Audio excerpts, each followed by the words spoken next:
মহারাজ ওকে তো ফেলে দিয়ে আসছি। ভালো করেছো সেনাপতি। আমার রাজ্যে কি এখন কোনো নতুন কোনো খবর আছে? অবশ্যই আছে মহারাজ, ওটা তো সাধারণ বিষয় ছিল। এখন আপনি যেটা শুনবেন ওটা যদি শুনেন আত্মহত্যা করবেন মহারাজ। খবরটা কি আমি শুনতে পারি? অবশ্যই শুনতে পারেন। আমাদের রানীমা অরবে আপনার স্ত্রী অন্য রঙের সাথে প্রেম করে মন্ত্রী মশাইয়ের সাথে। মন্ত্রী মশাই, এগুলা কি শুনছে তোমার নামে? কি শুনছেন মহারাজ? আর সেনাপতি যা বলিল তাহা কি সত্য?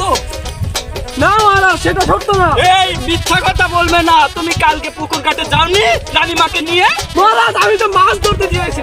এই দাঁড়াও দাঁড়াও, আমার রানীর সাথে আমি কথা বলছি। মহারানী। মহারাজ আমি কি শুনিলাম তোমার নামে? কি তুমি নাকি আমার মন্ত্রীর সাথে পুকুর পাড়ে গিয়েছিলাম? গিয়েছিলাম না, কি হয়েছে? মন্ত্রী মশাই আদেশ করুন মহারাজ। তুমি নাকি আমার রানীকে নিয়ে ঘুরতে গিয়েছিলাম? এটা একদম ভুল কথা মহারাজ, আমি কারোর সাথে ঘুরতে যাইনি। কিন্তু আমার মহারানী তো স্বীকার করলো তোমার সাথে ঘুরতে গিয়েছে। স্বীকার করেছে মহারাজ? হ্যাঁ, তাহলে আমারও ভয় নেই, আমিও স্বীকার করলাম, আমিও ঘুরতে গেছিলাম।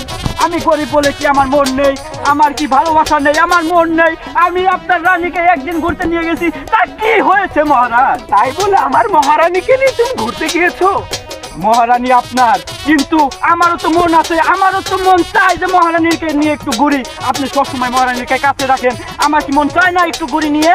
আমার রাজ্যে কি আর কোনো রানী ছিল না? তুমি আমার রানীকে নিয়ে গেছো?